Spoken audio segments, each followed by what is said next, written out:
アダルトチルドレンは心が未成熟で自己中心的な親に育てられている人が多いです。心が未成熟な親は悪い人ではありませんが、自分を守ることで必死なので、子供より自分の欲求を満たします。子供よりも自分を守ります。しかもこのような親は愛情や忍耐力がないので、すぐに怒ったり怒鳴ったりイライラをぶつけてきます。このようなストレス環境で育った人は、ストレスホルモンが出やすい脳になっているかもしれません。一時的ならいいのですが、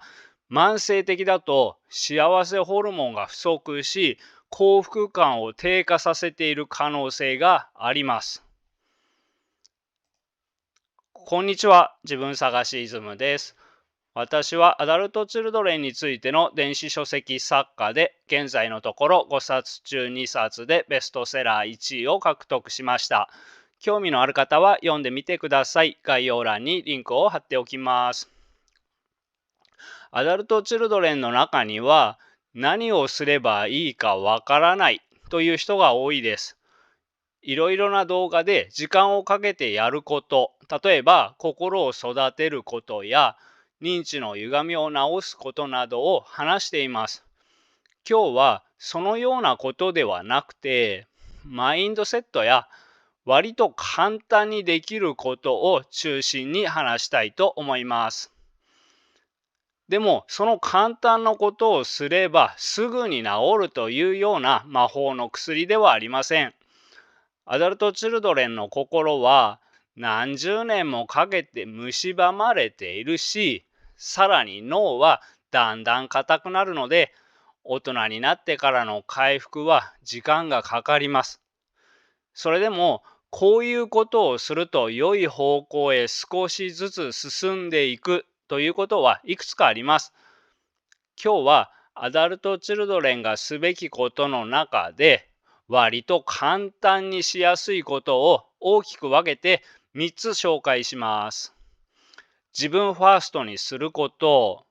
幸せホルモンを出す努力をすること、自己有用感を育てることの3つです。そうは言っても、誰にとってもすぐにできるというわけではないし、全部すぐにしなければいけないというわけでもありません。なので、もしよかったら、これなら今の自分にもできるというものを見つけようと思いながら見てください。1、自分ファースト意識を持とう。2、幸せホルモンを出そう。3、自己有用感を育てよう。4、ポイントの振り返りと補足。5、すぐにできること。このような順番で話します。アダルトチルドレンがすべきこと、1つ目は、自分ファーストにしようです。まずは、なぜ自分ファーストになっていないのかから考えてみましょう。大人はよく、親の言うことをよく聞きなさい。親孝行しなさい。このようなことを言いますね。部活の顧問は、努力すれば何にでもなれる。もっと練習しろ。このようなことを言う人が多いですね。あるいは、飲食店のアルバイトリーダーだとします。12時出社なので、同じ12時からのアルバイトたちと一緒に11時58分にタイムカードを押したとします。すると店長が、リーダーならもっと早く現場に出ろという意味で、あいつはリーダーのくせにみんなと一緒に出てきやがったと本人に聞こえるようにつぶやいたとします。このように自分の欲求を満たすことが強すぎる店長は、部下を都合のいいようにコントロールしようとするかもしれません。親の言うことをよく聞きなさい。親孝行しなさい。努力すれば何にでもなれる。もっと練習しろ。リーダーなら早く出社しろ。などの言葉をすべて否定するつもりはありませんが、大人たちの中には心が未成熟な人たちもいます。心が未成熟な人は自分の欲求を満たすことが優先されます。それでも、俺の欲求を満たさせろとは言いません。あなたのために言ってるの。みんなのためにということを前面に押し出しながら自分の欲求を満たそうとしてきます。あるいは自分が攻撃されないように、恥をかかないように弱いものを操作します。言葉は同じでも、誰が言うかで意味合いが全然変わってきます。心が未成熟の人たちが、親の言うことをよく聞きなさい、親孝行しなさいという場合、コントロールの意図が隠れているかもしれません。そして、ほとんどのアダルト・チルドレンは、心が未成熟な親に育てられています。つまり、コントロールされている人が多いです。だから、自分より人のことを優先しなければいけない。自分より人に気を使わなければいけない。人に親切をしなければいけない。このように植え付けられている人が多いです。アダルト・チルドレンのこれは多くの場合、誰かがいい思いをしようとした結果生まれた認知の歪みです。だからこれを自分ファーストに変えましょう。このように言うと、ただでさえ嫌われるのに、自分ファーストになんかしたらなおさら嫌われるに決まっていると感じる人も多いかもしれません。でも自分ファーストとは、自分の欲求を満たすために相手に迷惑をかけることではありません。相手に迷惑をかけるのではなく、ただ自分を優先にするということです。時には結果として相手とぶつかることもありますが、別に自分ファーストにしたからといって相手に迷惑をかけることにはなりません。相手も相手で自分の人生を生きているのだから、こちらも自分の人生を生きて、それでぶつかる分には迷惑ではありません。お互いに相手の欲求と自分の欲求があることが分かっている人同士は、ぶつかっても迷惑にはなりません。ただ、心が未成熟の人は、意識では遠慮しすぎるけども、無意識では子供のように欲求が激しいし多いです。なので、無自覚でいると、自分の欲求を満たすことだけにしか意識が向かずに、相手に迷惑をかけてしまうことがあります。わかりやすい例を出すと、子供をアダルト・チルドレンにしてしまう親はこれなんです。自分の欲求が強すぎて子供を犠牲にしてしまっています。これはダメです。でも、弱いものを犠牲にするという意味ではなく、自分を優先にすることは普通のことです。大人は、特に心が未成熟の大人は、自分の欲求を満たすことより人の役に立つことをしなさい。自分のことより相手のことを考えなさい。と言いがちです。子供にこう言っておけば、親である自分の欲求が満たされやすい。子供にこう言っておけば、親である自分が周りの大人に責められないような気がする。親である自分が不幸なので、どう生きていいか分かっていない。なんとなく綺麗だし、正しいような気がする。こうなると、このように言うかもしれません。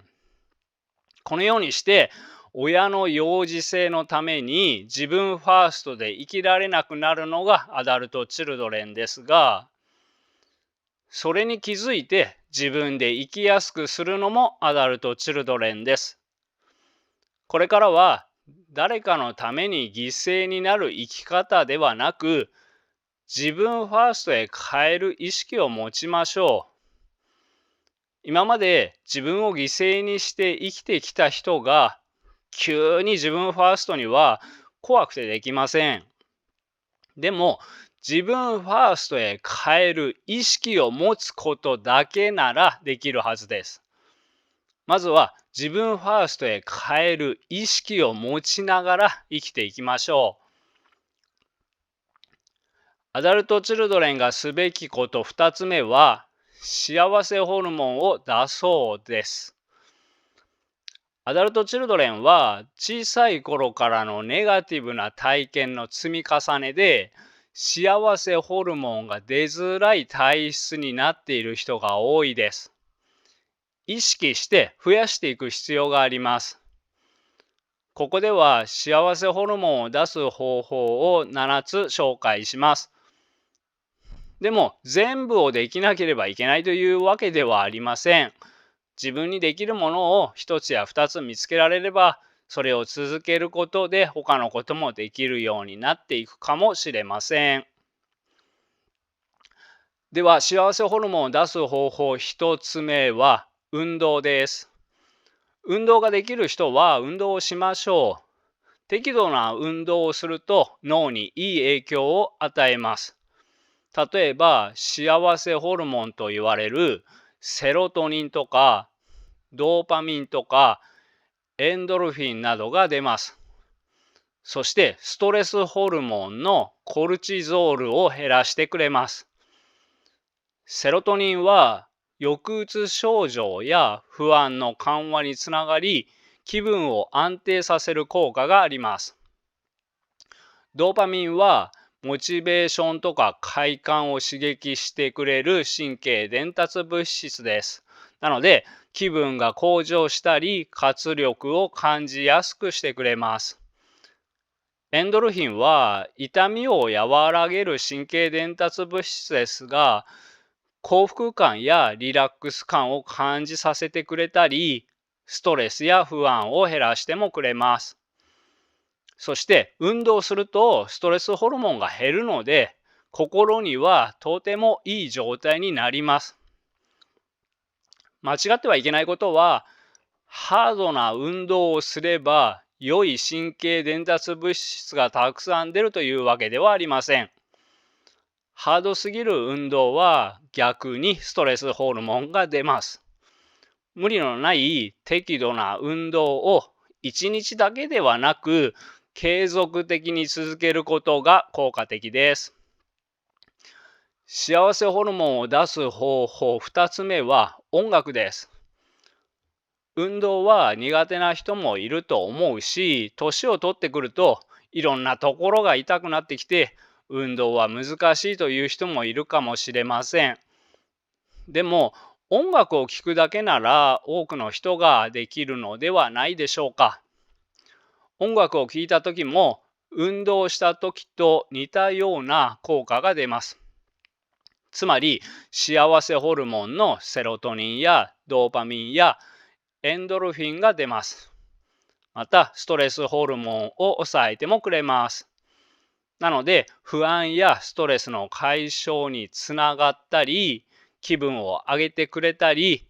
抑うつ症状を抑えてくれます。幸せホルモンを出す方法3つ目は、信頼できる人と話すことです。信頼できる人と話すことで、オキシトシン、ドーパミン、エンドルフィンなどが分泌されるそうです。問題は、アダルトチルドレンは人が苦手という人が多いということです。これが問題なのは、嫌いな人と無理やり話しても逆効果だからです。これはストレスホルモンが出ます。なので、こちらを受け入れてくれる安心できる相手とのコミュニケーションが必要です。また、アダルトチルドレンは辛い体験や傷ついたことを抑え込んできた人が多いと思います。抑制と抑圧は違いますが、抑制は意識的に感情や思考などを抑え込むことを言います。例えば、怒りや不快な感情が湧いたときに、その感情を表に出さないようにしようと意識して抑える行為が抑制です。これに対して抑圧は無意識です。心が自動的に認めたくない感情や記憶などを意識の外に追いやる働きです。例えば小さい頃の心の傷が自動的に意識から消えているというのが抑圧です。話を戻すと、意識的にものすごい不快な感情を抑え込んでいると、心も体も壊れやすくなります。つまり抑制は心や体を壊します。でも誰かに話すことで安定していきます。そしてアダルトチルドレンは抑制だけではなくて抑圧も多いです。小さい頃の心の傷を意識から消して無意識に置いておくと、あるいははっきりと言語化できない状態で心の隅っこに置いておくと、心は暴走します。問題行動や感情の爆発などにつながるし、同じ失敗を何度も繰り返します。なので、これも信頼できる人に話すことによって、はっきり言語化できるようになってきたり、隠していた感情が表に出てきやすくなります。なので、アダルトチルドレンは、信頼できる人に話すことはとても大切なことです。そうは言っても、誰とも心が触れてこなかった人は、なかなか人を信用できないと思います。そのような人には、幸せホルモンを出す方法4つ目、犬や猫を飼うがおすすめです。犬や猫は邪心や下心がないので、信じられる人は多いのではないでしょうか。犬や猫との触れ合いは、人間関係のストレスなしにオキシトシンを増やせます。また、犬や猫はこちらを批判せずに常に一緒にいてくれるので、自己防衛せずに安心して付き合えます。これは日常のストレスを解消してくれるし、小さい頃に傷ついた経験を持つ人にとって一種のリハビリになります。だからアニマルセラピーというのもあります。幸せホルモンを出す方法5つ目は日光浴です。日光浴でもセロトニンが出ます。特にアダルトチルドレンの中には寝つきが悪い人もいるかもしれません。そのような方は朝日を浴びると睡眠の質が向上する可能性があります。幸せホルモンを出す方法6つ目は食べ物から吸収するです。赤身魚、ナッツ、ヨーグルト、チーズ、卵などを食べるのもセロトニンを増やす効果があります。これぐらいならできそうだなって気がしてきましたか？ではもう一つとっておきの簡単なやつを紹介します。幸せホルモンを出す方法7つ目は深呼吸です。一定のリズムでゆっくり深呼吸をするとセロトニンが出やすくなります。アダルトチルドレンはストレスを感じることが多くなりがちですが、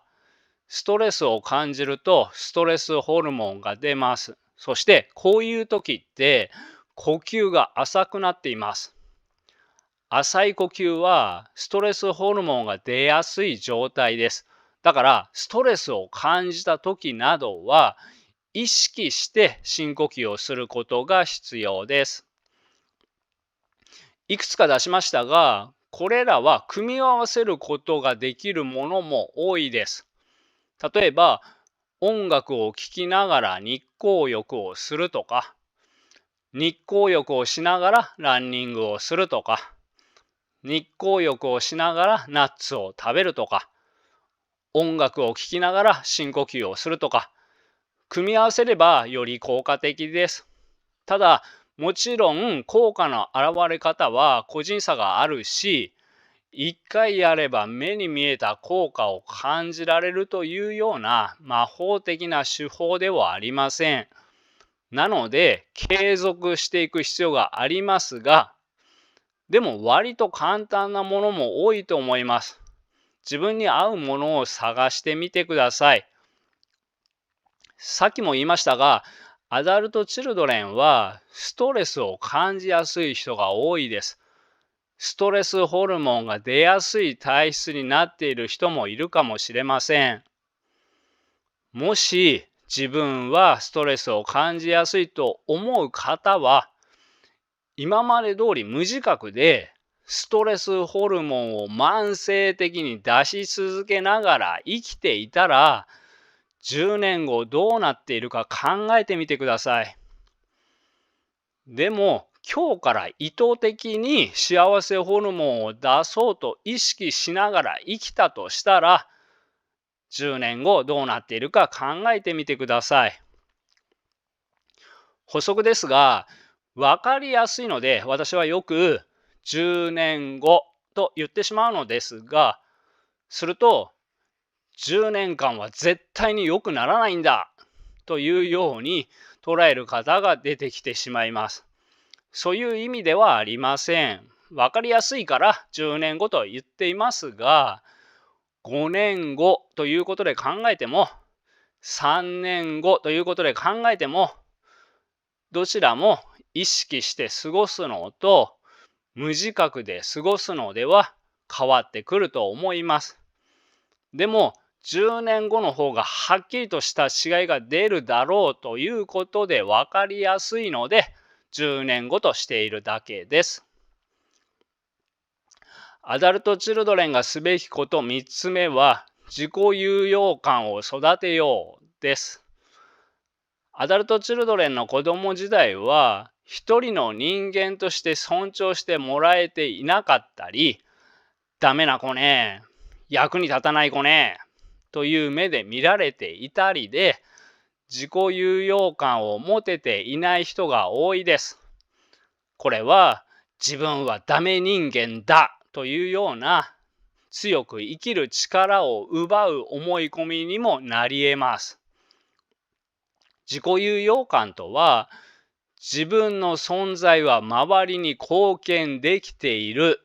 というような感じ方です。これがあると自信やポジティブ思考につながり、強く生きられるようになっていきます。今から自己有用感を得るには、小さいことでも自分の任務や責任を果たしていくことが有効です。一つ例を出すと、さっき犬や猫を飼うのもおすすめですと言ったので、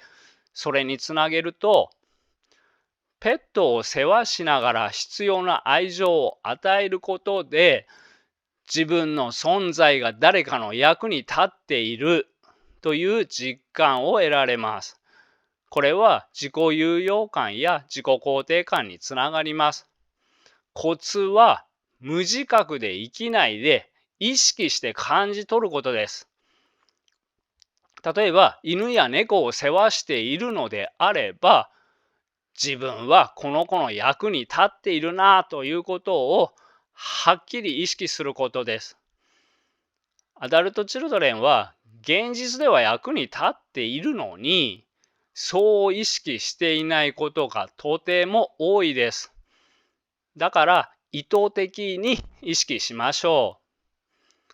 何にしろ自分の任務や責任を果たしていくことは自分のためでもあるけど、周りの人のためにもなります。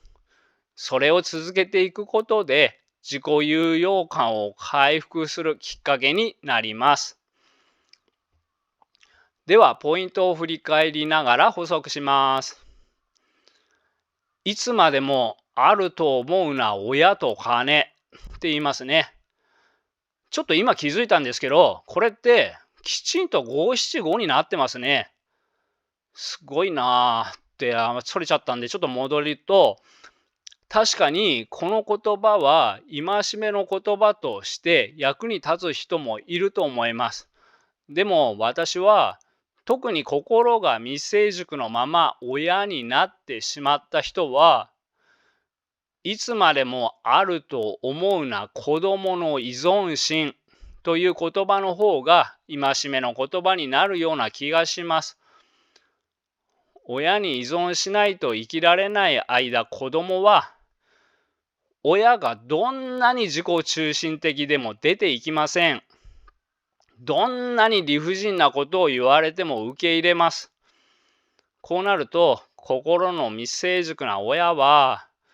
どこまでも幼児性が出てきます。どんどん自己中心的になります。でも、いずれは子供は依存心を克服して親から離れていきます。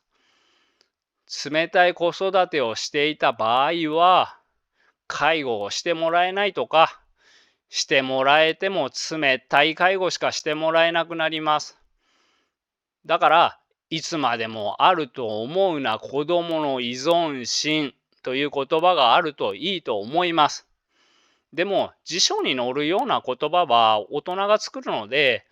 こういう言葉はなかなか出回りません。逆に親目線から子供を戒める言葉の方が出回りやすいように思います。無意識なので、もちろん悪意はないのですが、心が未成熟な大人は、自分が気分良くなるように弱い子供を利用する傾向があります。このようなことは言葉だけに限らないし、別に親子関係だけというわけではありません。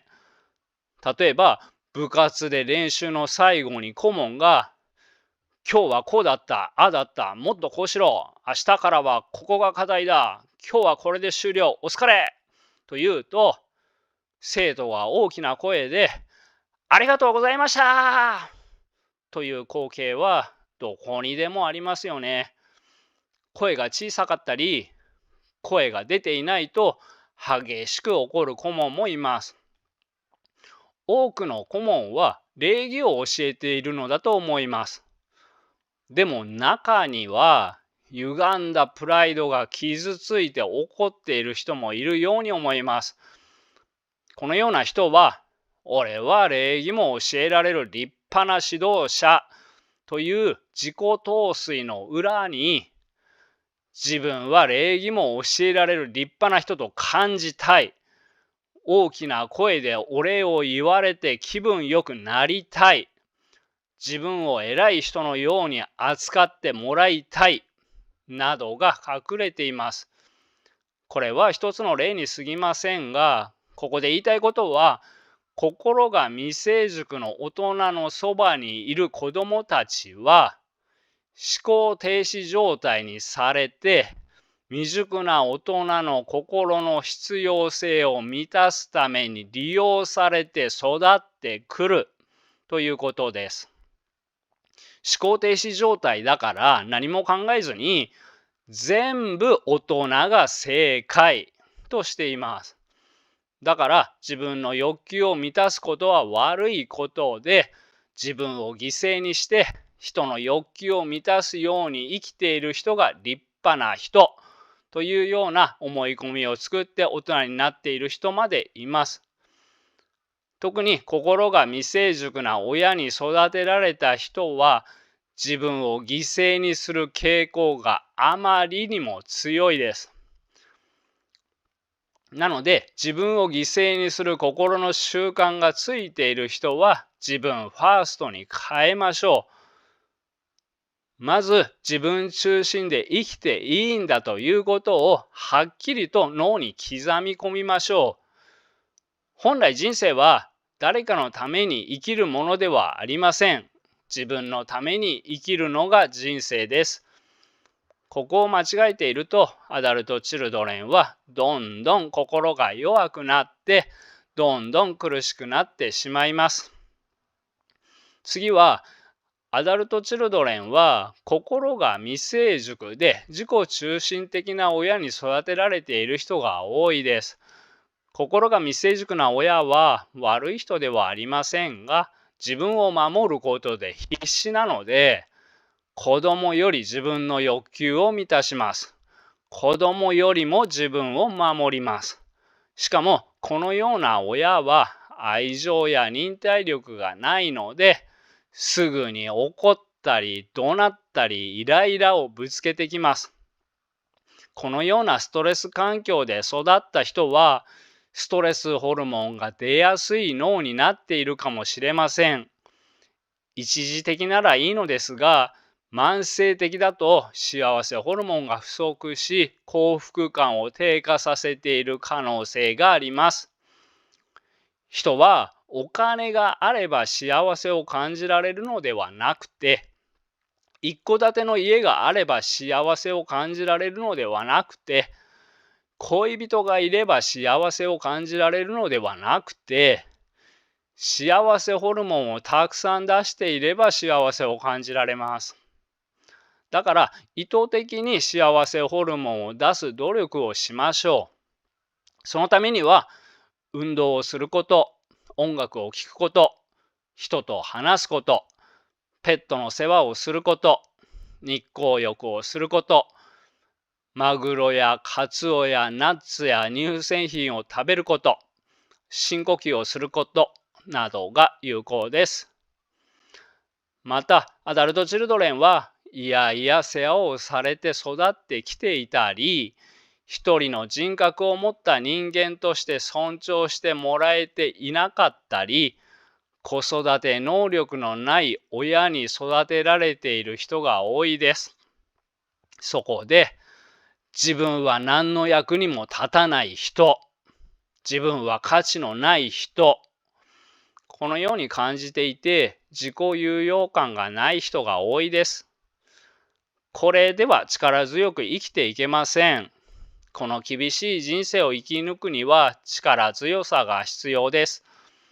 なので仕事でもいいですが、他にもコミュニティやサークルや地域社会に参加することで自己有用感を育てていきましょう。何かに参加して役割を果たすということは、誰かの役に立っているということです。そのような小さな役割を果たし続けることでも自己有用感は上がっていきます。では、すぐにできることのコーナーですが、このコーナーは動画の一番最後にその日話した内容の中ですぐにできることを考えてから終わることにしています。今日の内容のすぐにできることは、自分にできることを考えてみようです。この動画の内容は全部ではありませんが、なるべくすぐにできることを中心に考えました。でも人によってはできるできないは違いますので、自分にできそうなものがあるか考えてみてください。特に幸せホルモンを出すことは大切です。幸せホルモンを出す方法を今覚えても、おそらく1週間後には忘れてしまう人も多いと思います。できそうなことがあったらノートに書いておいて、定期的に見直すことをお勧めします。そしてもしよかったら、今週中にできそうなものを考えてできることを実践してみてください。もちろん、アダルトチルドレンを克服するには、他にも時間をかけて心を育てたり、認知の歪みを直したり、憎しみを処理したりなど、するべきことはたくさんあります。それらについては、それぞれアダルトチルドレンの直し方、心の育て方編という動画や、アダルトチルドレン克服に必須、憎しみの処理という動画や、アダルトチルドレンの認知の歪みという再生リストを参考にしてください。関連動画や再生リストは動画のすぐ下の概要欄にリンクを貼っておきます。動画配信者としては最後まで見ていただけることはとても嬉しいことです。いつも最後までご視聴本当にありがとうございます。では仲間の皆さん、よかったら高評価、チャンネル登録をよろしくお願いいたします。バイバイ。